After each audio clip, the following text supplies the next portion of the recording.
Au nom du Père et du Fils et du Saint-Esprit. Amen. La paix de Jésus soit dans votre maison. Bonjour les amis, j'espère que vous allez bien, que vous êtes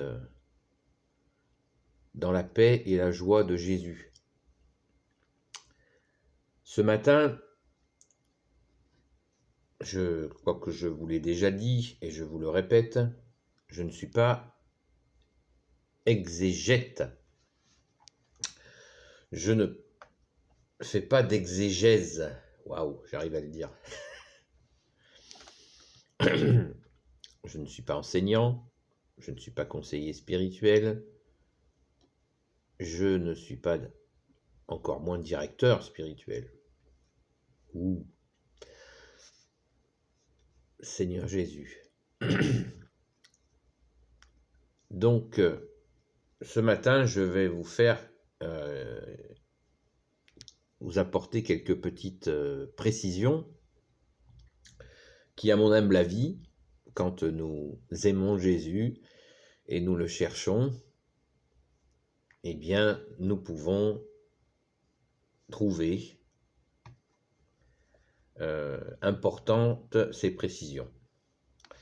Car quand nous aimons notre bien-aimé, Jésus, eh bien, nous avons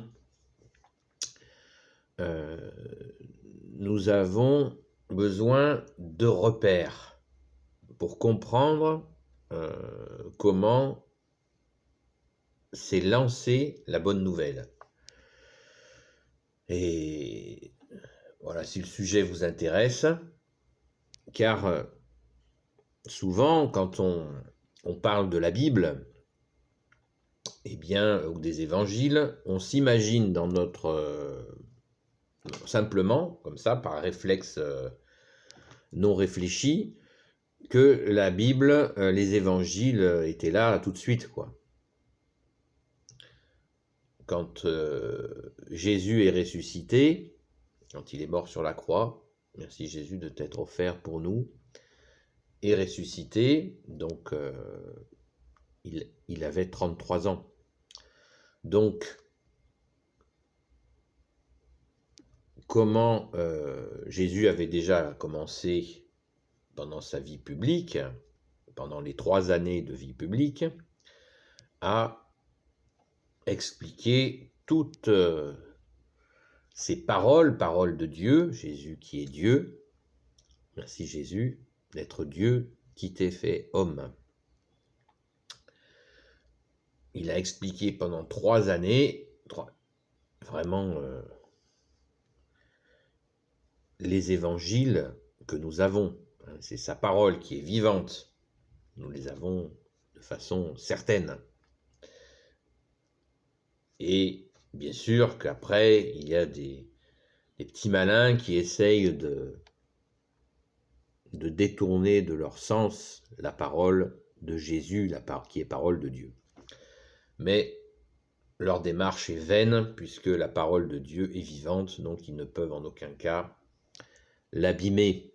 Ils peuvent abîmer des personnes à qui ils vont influencer pour qu'elles comprennent de travers, mais ils ne pourront pas abîmer la parole de Dieu.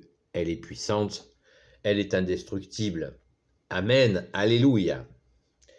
Donc, on s'imagine dans nos petites têtes, enfin surtout la mienne, que Jésus, à sa résurrection, quand il est ressuscité, eh bien tout de suite, ils se sont mis à distribuer des évangiles avec sa parole. Bon, l'imprimerie n'existait pas. Quand il y avait des écrits, déjà, avant même parler d'écrits, les notes qu'avaient pris les apôtres, eh bien, on peut imaginer que pendant ces 3 années de vie publique de Jésus avant sa crucifixion, eh bien, ils avaient le temps peut-être de prendre des notes, mais ils n'avaient pas le temps de les rassembler. Donc, qu'est-ce qui s'est passé au niveau des écrits? C'est une vraie question qu'on peut se poser. Eh bien, quand Jésus est revenu, donc il est ressuscité, il s'est montré à ses apôtres, déjà en premier à notre sainte patronne, Sainte Marie-Madeleine. Merci Jésus de t'être montré à elle. Eh bien, les premiers écrits qui ont circulé, une fois que Jésus s'est montré de nouveau à ses apôtres et qu'il est monté vers son Père, à l'Ascension, que nous allons bientôt fêter, puisque nous sommes fin avril 2021, et nous nous préparons pour bientôt à fêter la Pentecôte, l'Ascension, qui est, je crois, pour le 13 mai. Vous voyez, c'est pas loin. Là, pour l'instant, nous sommes encore dans les célébrations, la fête de Pâques. Jésus est ressuscité, alléluia. Donc, les premiers écrits, quand Saint Paul, donc Jésus, après l'ascension, Jésus a touché Paul, Saint Paul, qui devient Saint Paul.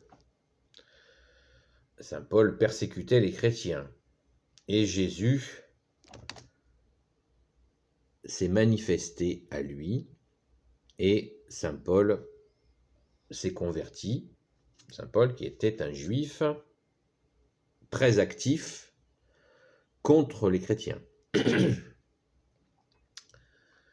Très violent. Donc, Saint Paul comprend qu'il était dans l'erreur et reconnaît Jésus et se met à faire un travail absolument indescriptible, tellement gigantesque de conversion, et il écrit ces fameuses lettres. Donc là, pas de nouvelles des évangiles.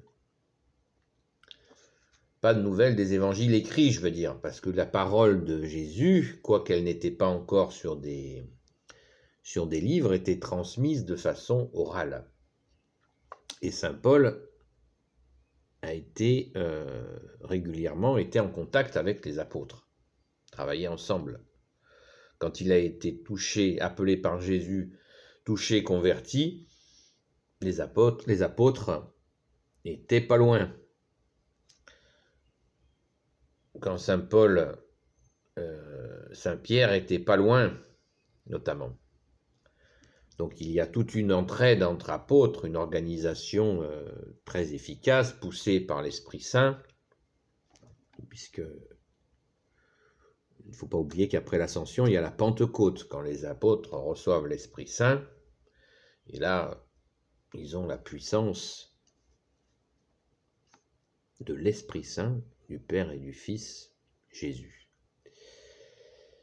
Et donc, Saint Paul est en contact avec eux, et Saint Paul, quand lors de ses déplacements, eh bien, il écrit des lettres, voilà, qui nous sont, que nous pouvons lire dans la Sainte Bible, lettres aux Éphésiens, lettres aux Corinthiens, il y en a plein qui sont très intéressantes. Saint Paul est très zélé, et c'est très très intéressant. Merci Jésus. Mais là, on est dans des écrits qui sont toujours, on est sans nouvelles des évangiles écrits.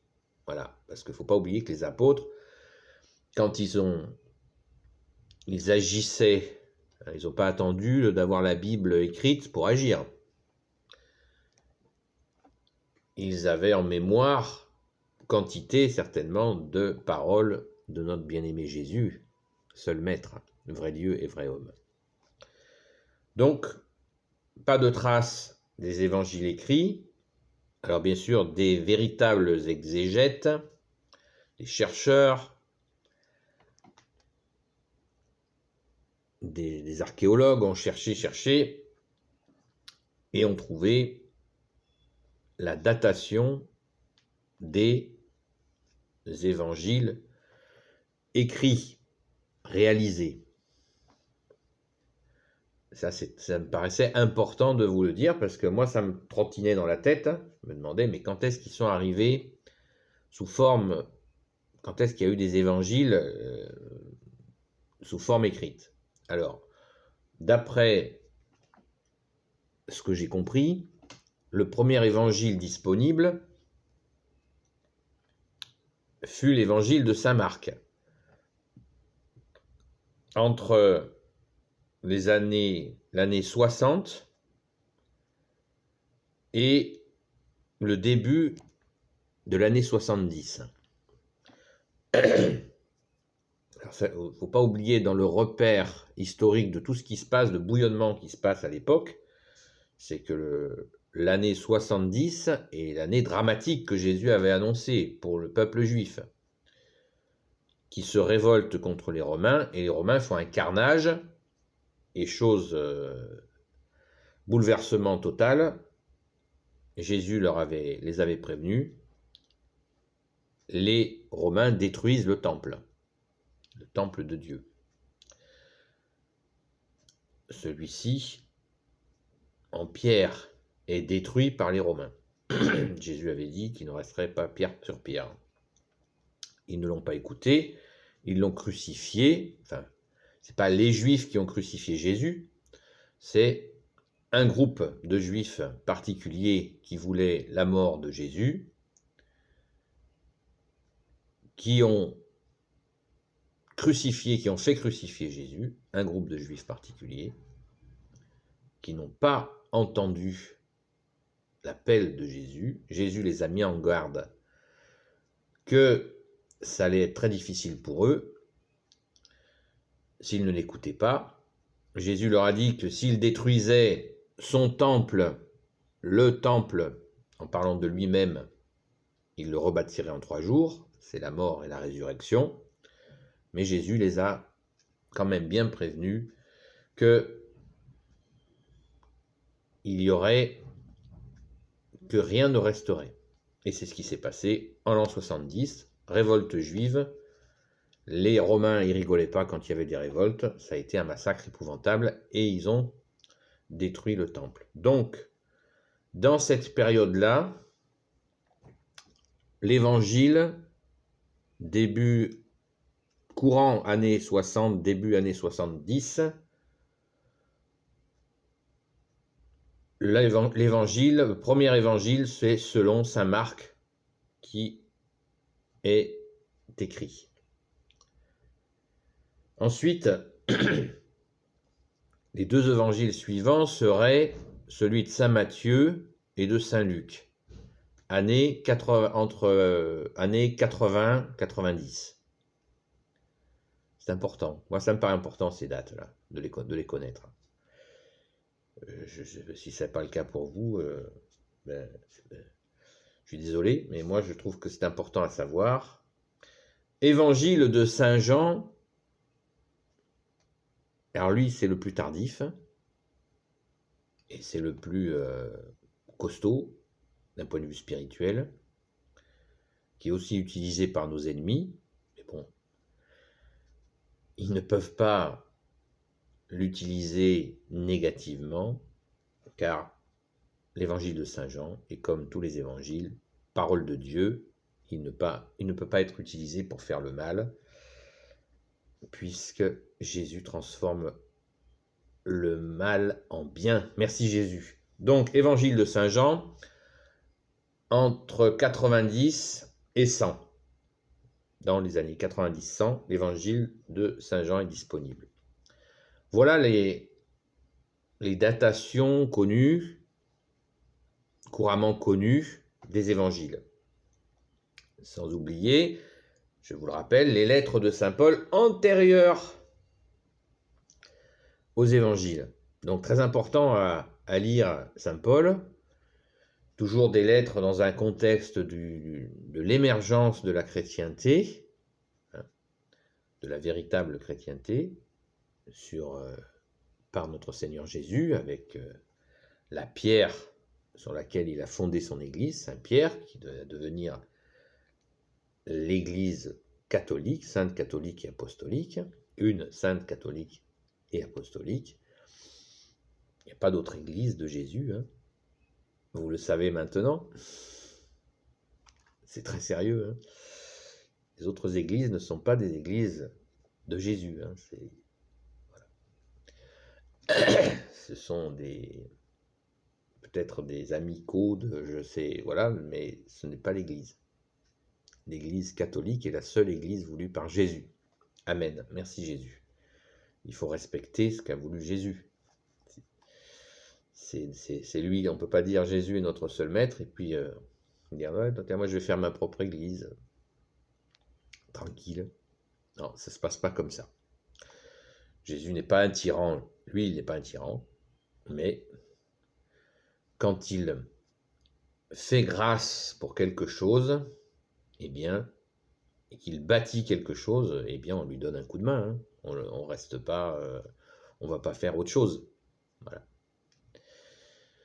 Il y a un minimum d'obéissance amoureuse, hein, Jésus nous a aimés le premier. Ils fondent une église, on ne va pas en fabriquer une autre, hein. Donc, vous en avez des quantités comme ça ils se fabriquent des églises.